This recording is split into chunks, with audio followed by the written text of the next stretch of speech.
Welcome to Mental Health Matters. I'm Dr Audrey Tang. And I'm Judith Crozier. And this is the show where we talk about all things mental health and well-being, but we remove the hot takes and the quick fixes. And we are all about practical, accessible tools to make your life a little bit better, even though it doesn't have to be perfect. And that's what today's show is all about. We welcome back Dr Maja Jankowska. She's a fabulous therapist and a counsellor, psychologist. She does so many things. But we are actually going to be talking about cold water swimming. I'm looking forward to this conversation. Have you ever done it? I have, and it's cold. Yep.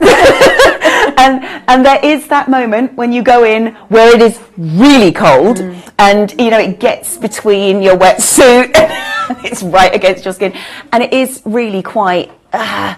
It is. I get why. The government says if you jump into cold water, you can get shock, and then that's a problem. Yeah. So I think you've got to break yourself into it gently. Yes, I think so. I mean, they do a mad thing in Scandinavia where they go into a sauna and then they leap into an ice pool, essentially, which, if you're used to it, that's fine. But I think that it can do things to your heart and respiratory system and all your organs, probably. I don't really know. But cold water, cold is supposed to be good for us. Yes. And I know we both did cryotherapy. Yeah. That was really great. It was. So again, you get this feeling of euphoria once you've done it, but I do wonder whether that's the case of just I survived, I got through. It could be. I think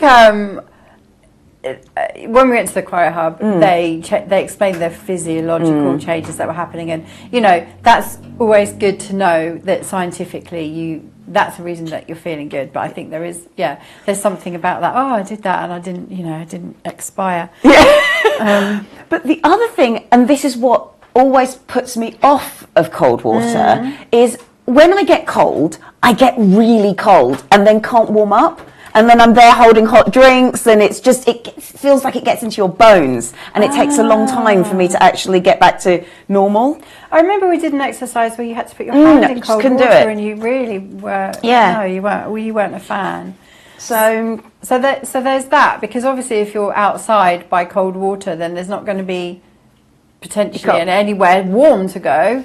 You just have to try and warm yourself up. So that's an issue. See, I don't worry about the cold or anything. I worry about how clean is it? If you're going to a lake or something. Yeah, that's what I worry about. That's a good point, actually. So these are the questions we are going to put to Dr. Maja. Yes. Let's bring her on.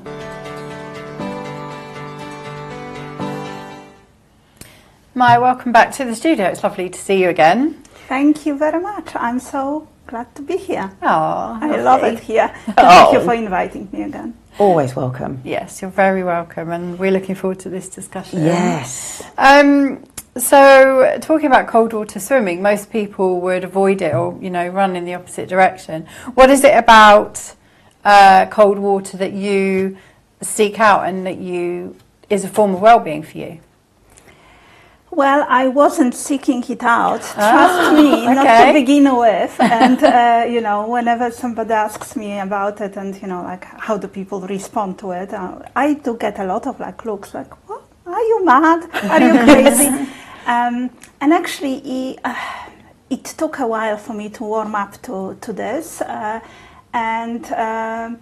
started only a few years ago, and I started because, like many other women, I entered perimenopause, and I've realized that it's really, I've done the research, I looked at all the research, I've realized the amazing benefits of cold water swimming. And I love swimming generally. So before I would swim a lot in the summer, but the prospect of going into a cold water was just shocking. Although, as I reflect on that, it's not entirely true, because ages ago when I was a young student and I studied for a year in Finland, I did go into frozen lakes. We would jump out of sauna, run into the cold. So I've had that experience before, but then many years passed before I actually returned to cold water swimming again. Wow. And at least with that, you can go back into the warm sauna afterwards as well. you know, good if you're doing that? Well, I know that Finns and Scandinavian people generally do it, but it wouldn't be advisable for us. No. No, because you see, when you are in cold water, your vessels constrict. So actually the advice from the research and from my personal experience, I would say it's better to wait, warm up, and only then go into a hot shower or hot bath, Right. because you need to wait for your vessels. Naturally. Expand. Okay, that's really It's good about this advice. constriction Yes. and expansion. Okay. Really good advice. Thank you for that. But obviously in Scandinavia they've been doing it since Yeah. they've been Do it. babies, Yeah. so Yeah. their bodies are adapted and they know what to do. Yeah, that's right. So, when did cold water swimming become a habit or a practice for you? I think it was about 3 years ago, and I actually can't remember exactly how it happened, but I remember researching it before. And obviously, probably everyone knows about the Iceman with Hoffman, Yes. a Danish chap who has become quite well known for ice baths and cold water swimming. He actually does a lot of retreats for men, and there is a link to mental health. So it was just fascinating. That's how I started. I started researching, reading, watching YouTube videos. And I don't know, I must have seen something. Obviously, locally we have a river, we have many lakes, we are not too far away from the sea, and I thought, let me do it. And actually, I know 2 other local psychologists who do it. Oh, and I wow. think actually one of my first ones was because one of them really wanted to get into it, and we went together. That's lovely. good, isn't it? When you've got somebody to go with you Yeah. who already has that experience, Well, that's now helpful. I have plenty of people, and actually the community here is amazing. But back then, you know, I was considering it. I wasn't sure, but once I started, there's no going back. Love that. You've already talked about the blood vessels. They constrict when we're in cold water. Can you get the same benefits with a cold shower? Yes. So physiologically, the benefits are exactly the same. Psychologically, definitely not. Okay. Okay, so the mechanisms are very similar because it is about this cold water exposure and what it does to us physiologically. But I don't know about you. Do you look forward to a prospect of a cold shower at home? That is true, and I won't be cold showering with other people, so there's that too. Yeah, so I mean, you can try it if you absolutely cannot get to any body of water. Then obviously yes, but for me personally, it's not the same. You can get the same benefits, but there is so much more psychologically that you get from, first of all, being in nature. Yes. Being surrounded. There is, you know, it evokes such kind of mindfulness type of moments for you. And I can talk a little bit about the science behind it. But you know, you are in nature. You are usually in beautiful places. You probably had to drive or walk to that place, so you got a bit more activity. You are in the sunshine, well, not much sunshine now, but still, it's exposure to the light, which is incredibly important, especially in the morning. And there is community. If you go with people, it's really fun, and that community aspect is very important. We know that social and psychological aspects, and that's why we also have social prescribers now. Absolutely, right? So it's one, I think it should be prescribed. Oh, no, I agree with you. I think any form of that, dancing, art, all of those things are really wonderful. I think you've really answered this question, but is it, because we get a dopamine hit once we've done something cold, and whether it's a shower or whether it's swimming, and we've gone, I got through that, I feel good. Yeah. But what you're saying is there are so many holistic benefits as well that come with it. So how does cold water, and in particular cold water swimming, with its community, with nature, with all of those things, how does that affect our mood? Well, the research is fascinating on that, but also, if I just rewind a little bit, I just wanted to say, you know, that we live currently in such comfortable environments. We don't really expose ourselves to anything challenging, you know. We don't have to we live in warm houses, we don't have to go and find our own food. You know, we can be quite lazy and we can spend a lot of our time on social media. So for me, this aspect that we are doing something that is challenging has got additional benefit, psychological benefit of increasing what we call psychologically distress tolerance. Okay, so you are teaching yourself that you can withstand, you can do something really challenging, and that can translate to many other psychological areas. So you learn that you can do actually those very hardware things, and you can challenge yourself. And therefore, when you are going through something else very challenging in life, you can remind yourself, I remind myself, what is it? That's nothing. I jumped into this frozen lake. I can do that too, right? So this can actually help you build deeper self-belief, enhance your well-being, but also the belief that you can be confident in yourself, in your ability, in the ability to take any challenges on in your life. And I think that's incredibly important, and it translates to other areas of your life. Obviously, from research, tons of research on it right now, and coming out more and more rapidly also because of the research on perimenopause and menopause, we know that it has incredibly strong evidence for enhancing mood. And I've read some fascinating case studies where there was patients were resistant to any medication whatsoever, as well as therapeutic interventions, and actually it was the cold water swimming that helped them. And I also want to differentiate. There is cold water swimming, which is what we are talking about today, but there is actually also just wild swimming. So you can be wild swimming in the summer if you don't particularly like cold water, and maybe travel somewhere in the winter if you want to swim, and get a lot of benefits as well. Yes, and we will unpack that actually in our next segment. We will keep Maja, and we will go over to Zoe Tynan-Campbell talking about cold water.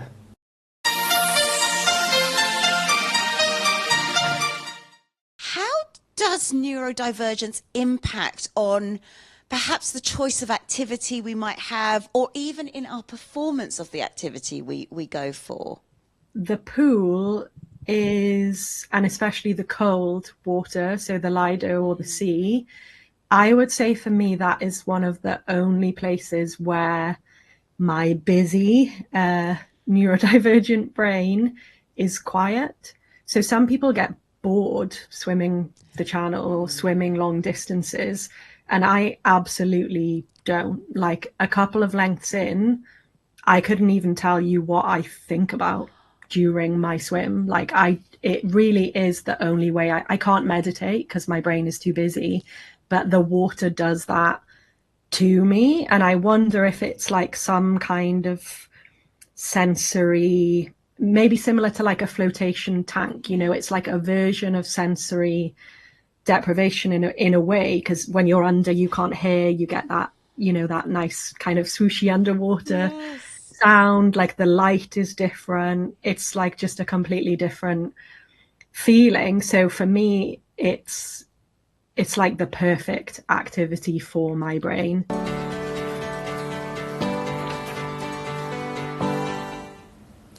Welcome back to Mental Health Matters. We are here with Dr Maja Jankowska, and we're talking about the benefits of cold water swimming. Now, just in the last segment, you differentiated between wild swimming versus cold water swimming, which are two different things, because I know I've done wild swimming or open water swimming, but I've always been so relieved when they've checked the temperature of the water and it's 23. That's fine. That's like a bath. It's okay. And so, do you think? Well, Audrey, you say so, but actually, if the air temperature is 30 or 35 or 40, 23 can feel pretty cold. It is true. The difference in temperature can be much higher than in winter. That's interesting, isn't it, actually? So if you think about it, okay, it's February, it's gotten suddenly very warm, but it's what, around 10 degrees? Yeah. And the water will be around probably 1-2 degrees right now. I haven't checked recently, but the difference isn't that big.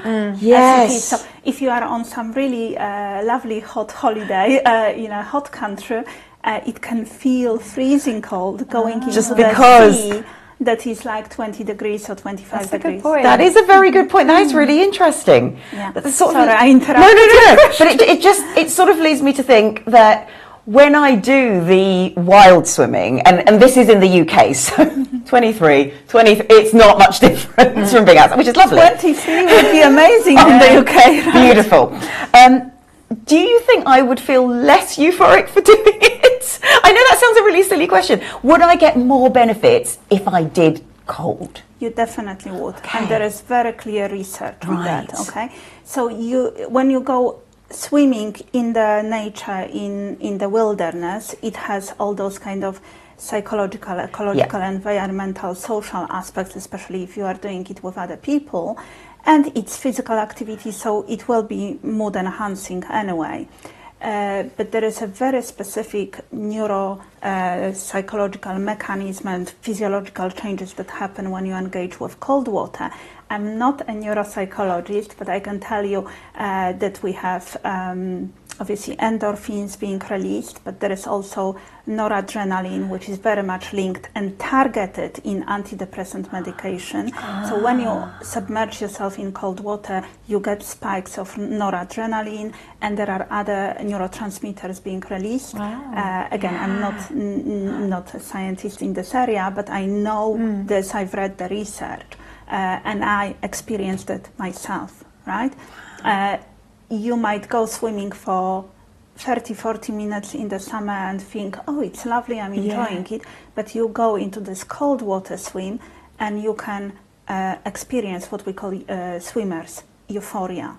It's very different from feeling nice to feeling, it's so difficult to describe it. It's like you're in a different zone, in a different dimension. You can even feel a bit spaced out.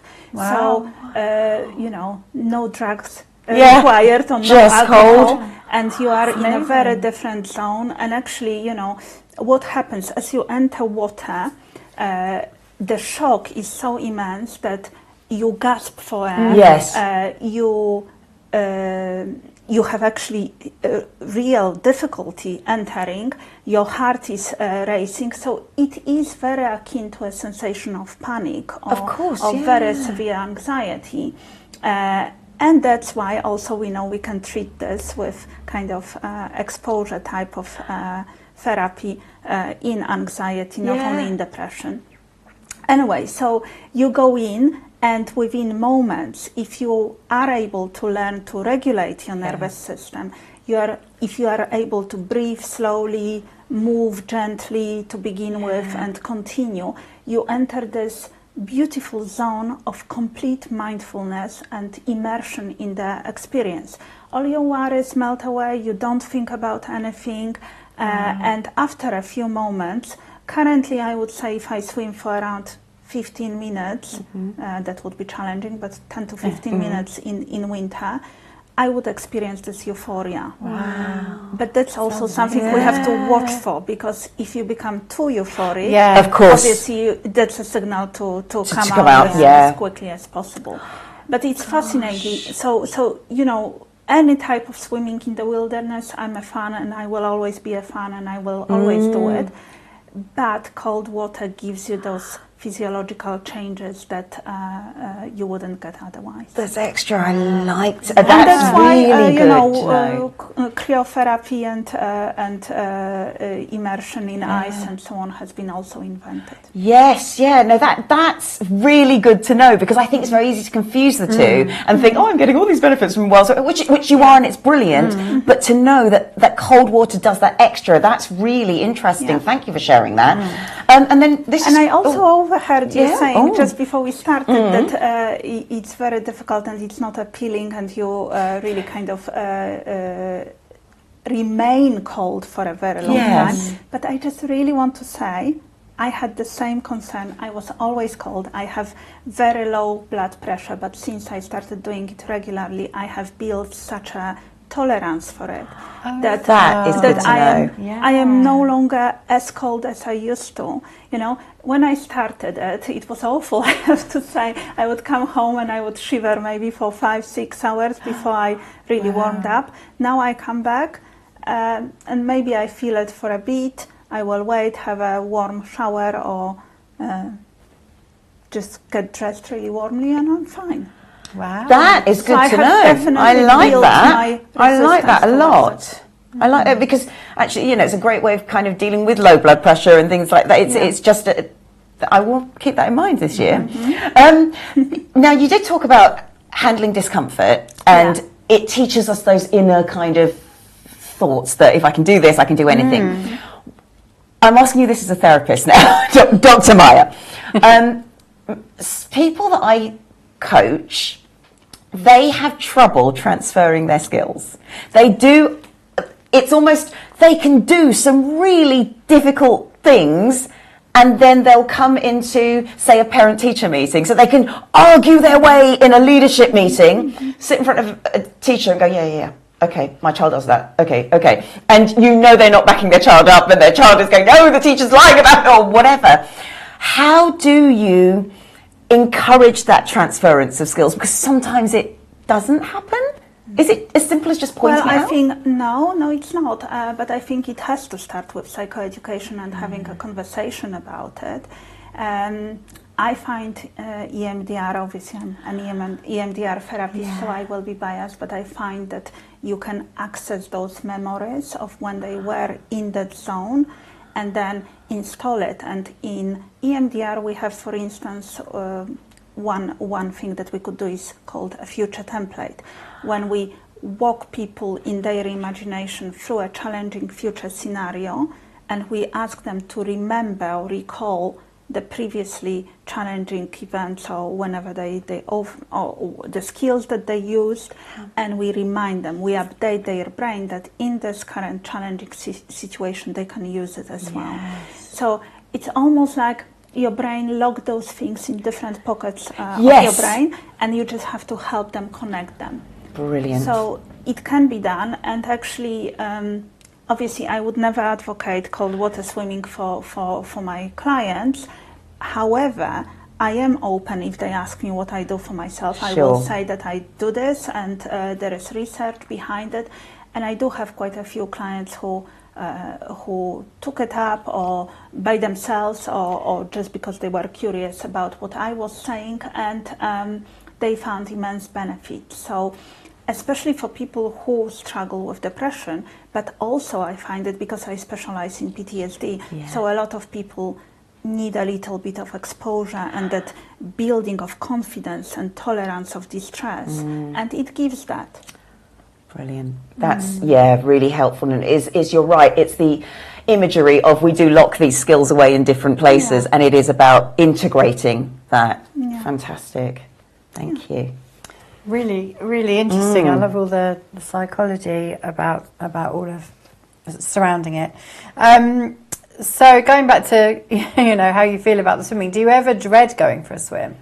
Oh my God, are you kidding me? Every time. Really? Absolutely every time. So you make yourself go. Because you see these people, I'm going cold water swimming. You just think that they love. That's not true. That's not true. And even when I go with other people, we stand on the shore and we are shivering, and we are like, are we really doing it? And and that's why it's useful to go with other people. Obviously, it's safer, but also this communal aspect. Yes, I dread it every time, and every time I just have to say to myself, you will feel so good after. Just do it. We have to do those uncomfortable things in life. It can't be all smooth sailing, because then we wouldn't learn anything in life. No. So I dread it. I make myself. But I'm a walker. I love walking. So for me, walking to the place where I can swim, that's lovely. And it's easier in summer, definitely. In winter, you have to take more gear, you have to change. It's not nice changing in the cold and on the muddy bank of the river or whatever. But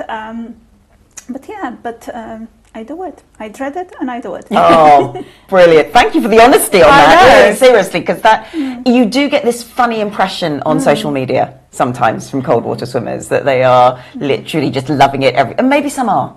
But it's nice to know that it's about sometimes making yourself do the thing that's once you access the memories of how good you felt whilst you were swimming and when you walk out of the water, you really kind of can convince yourself to do it and to do it regularly. And it definitely gets easier when you do it regularly. Yes, of course. Yeah, you just have to do it to get to that place. So you touched on the community then. So why do you think that the cold water swimming communities are so positive? Right, so there are multiple things that are connected with it. There is one interesting psychological thing that I think not many people think about. If you think about people who engage in this, they are usually the ones who are curious, who want to challenge themselves, who are open, who are connected to nature, or at least want to become that way, right? So you have a community of people who are willing to challenge themselves and are psychologically more curious and more open, in my view. But also there is such a beautiful thing. I mean, how many areas in life, apart from my job, because as a psychologist I meet people from all potential walks of life in my clinical room, but in a lot of cases of other people, you just mingle with the same people. When you do cold water swimming, it's very egalitarian and there is no hierarchy. You might see a student swimming with a CEO of a big company, right? I actually made some fantastic professional connections while swimming in the river, right? So I think those two are really interesting, and there is mutual support. It's obviously safer. It's fun. I treat it as a break in my working day, and it's my mental health buffer. It's my release to go and do something for myself and be with, I don't know, silly and shivering and shaking and, making fun of ourselves in water, which is so remote from my daily work of working with very traumatized people. Yeah. Oh gosh, yeah, it does literally open up a whole other world. We are keeping Dr. Maja, and we'll be back after hearing a little bit more from Zoe Tynan-Campbell.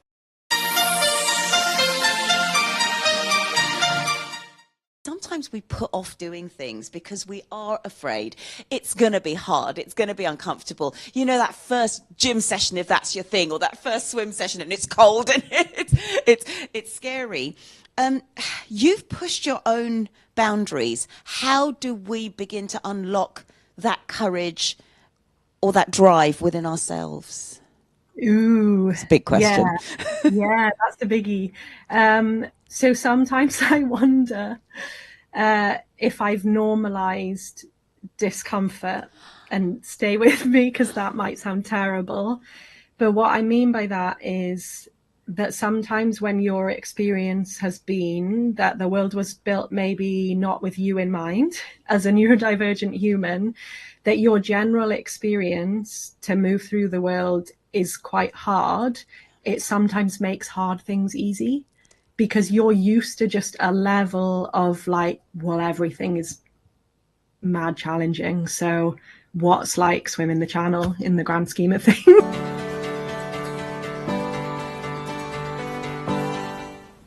Welcome back to Mental Health Matters, where we're talking to Dr. Maja about cold water swimming. It's fascinating.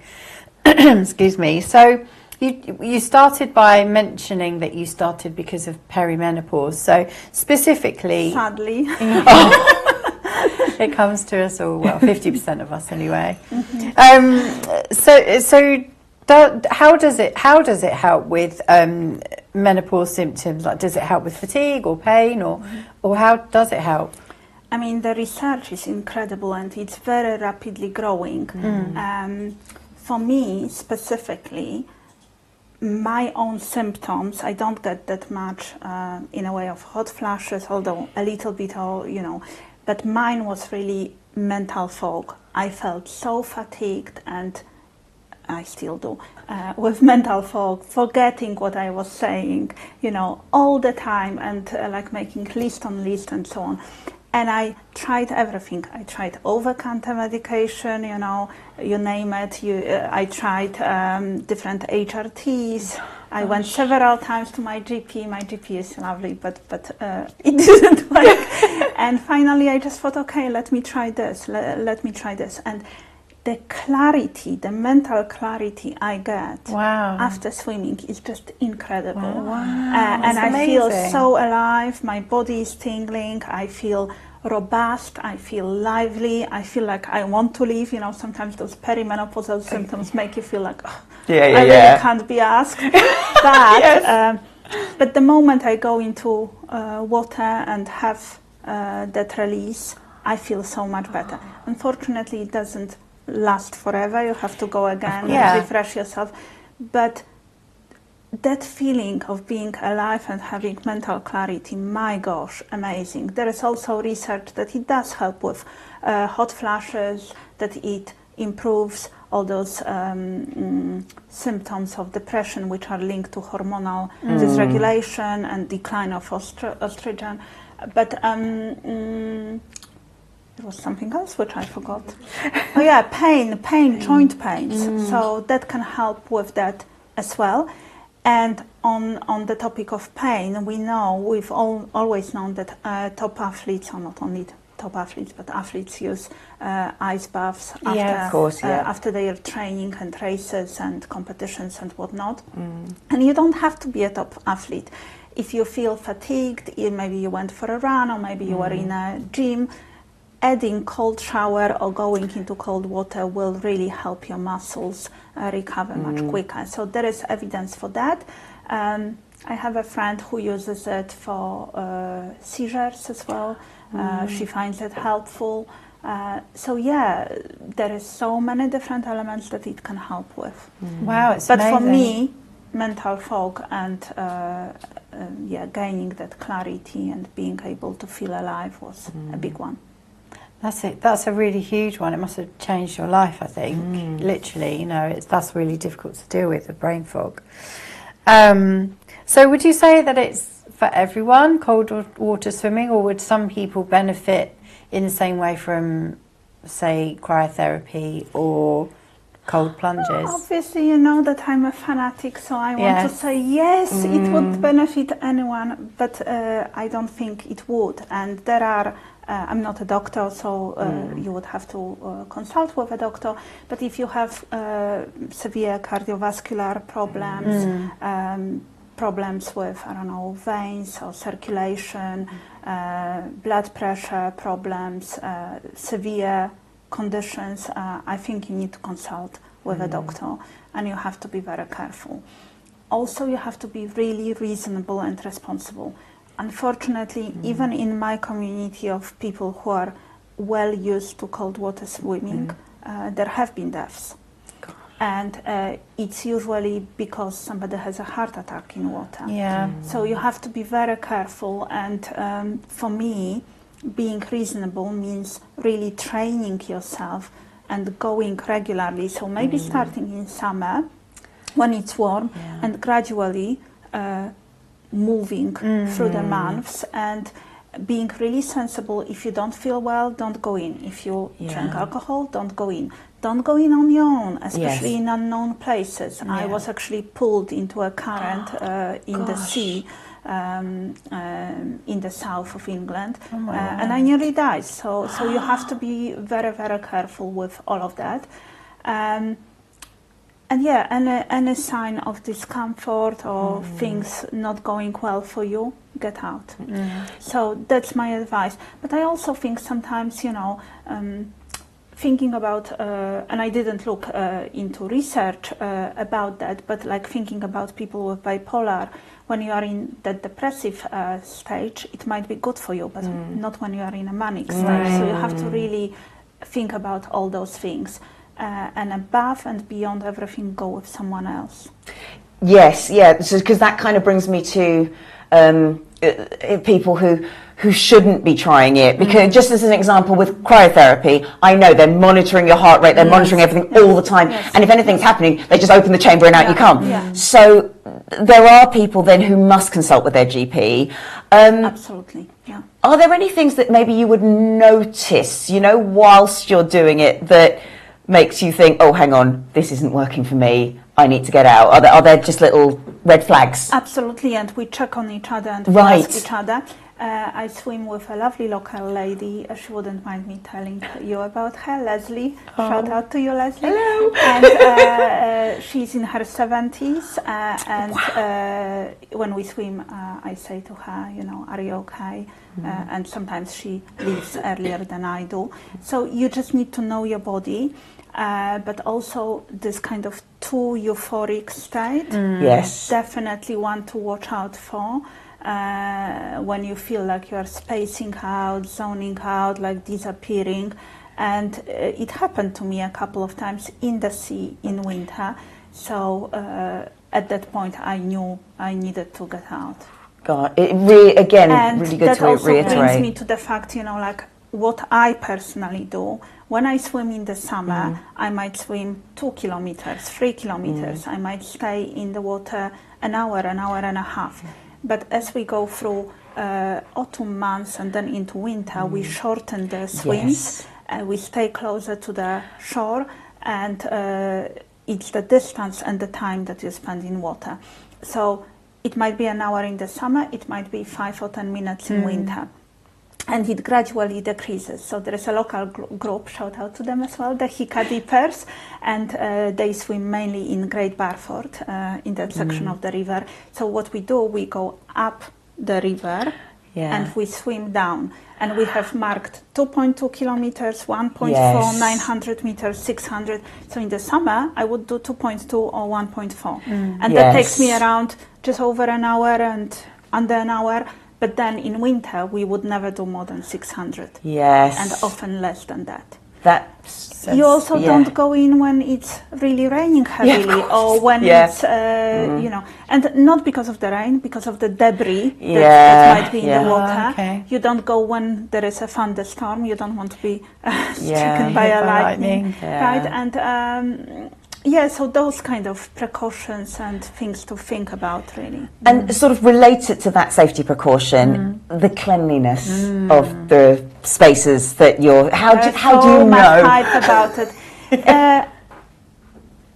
Personally, I am hardcore. I'm not too bothered about it.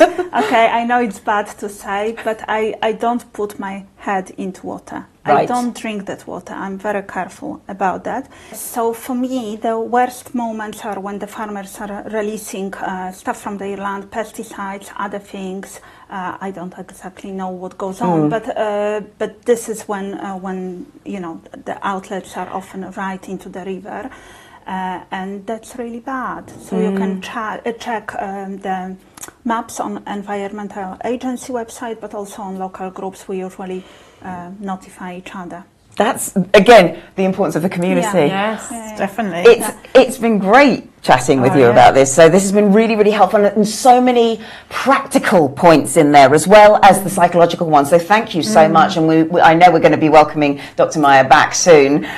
Where can we learn more about you and potentially go swimming? Okay. All right. So in terms of going swimming, I think it's really important. There are groups, local groups and national groups. One of the national groups is Blue Tips, and you have regional ones. So we have North Bedfordshire Blue Tips. They swim in Bedford, Felmersham, Northampton, Milton Keynes. Then you have Hika Dippers that I've already mentioned, mainly in Great Barford. You also have communities, gated communities, like in Boxend, in Kempston, you can swim in a place with a lifeguard. It's a sectioned part of the river. Obviously you have to pay, but you have a lifeguard and you can go there anytime.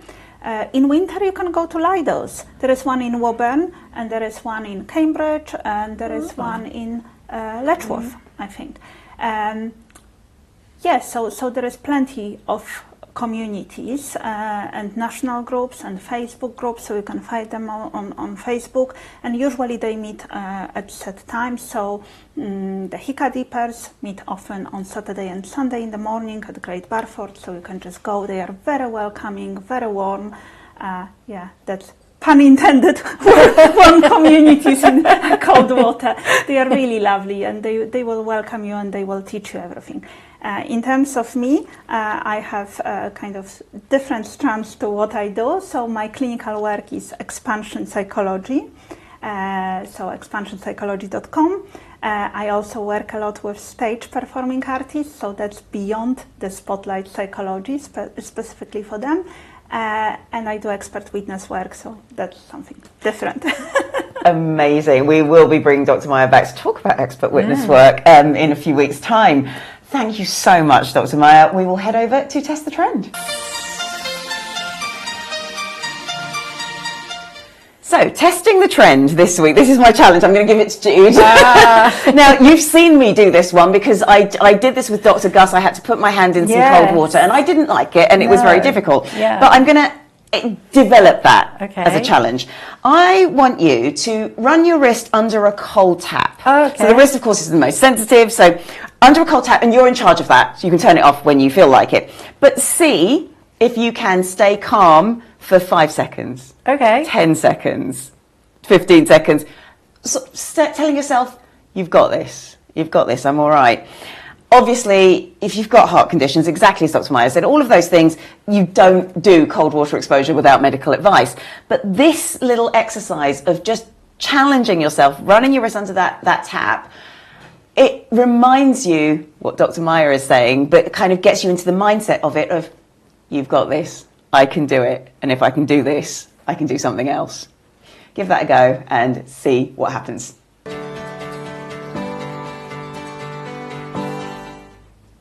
It's always so interesting talking to guests that do exciting things. It really is, and I'm always kind of enthused and want to go and try it. But that's a whole different level of doing interesting things. Yes, yeah, I agree. And for me, it was really nice to have that difference between cold water swimming and wild swimming. Yes, because I hadn't appreciated they merge, don't they? Yeah. I hadn't either, and so it's really nice to know that you can get further benefits, because I think when I've done open water swimming or wild swimming, I call it open water only because I do it when there is a lifeguard there. It's not Okay, it's not wild. not quite wild, but I know I've never experienced that swimmer's euphoria. I just go in, I get out and go, oh, thank goodness that's done. So that's euphoric once I'm out. But it's interesting to know that you probably wouldn't experience it just open water swimming, partly because I only do it when it's not that cold. Exactly. Dr. Maja was saying it comes from the extreme cold. Yeah. And it's so interesting. The only time I've ever experienced anything like that was I was on holiday with my school, and we went to it was basically a melted glacier in Switzerland, and the teacher said if anyone can get in there and stay in there 30 seconds they get whatever it was, I can't remember now, but so I did it, and I did literally, as I went in, I couldn't breathe. It was extreme, and I was young and fit and everything else, and so I absolutely know what it can have. And then I had to count, I had to will myself to stay in there for 30 seconds. So how people do that for 10 minutes, for half an hour, I don't know. I mean, this was icy cold water. It was, but yeah, it's very extreme, and I should think it's not for the faint-hearted. And so I probably would recommend, I know this is the cost factor too, cryotherapy is another option where you get that extreme cold. It's only 3 minutes, and they monitor you all the time, so that would be another option to look at. Exactly. That felt so much safer than what I did when I was a teenager, because I was being monitored by experts who know what they're doing. And also there is the whole body tank, which I experienced, and it was amazing, and I know you have since. Yeah. But targeted cryotherapy is fantastic. Yes. Because you get all the benefits just targeted on problem areas, without that whole like, you know, am I going to live? Yeah, I have to sit in ice for 40 minutes sort of thing. Exactly. Yes, yeah. Exactly. So it's horses for courses, I think. I think on that, it's a good place to leave you, I think. Have a healthy week.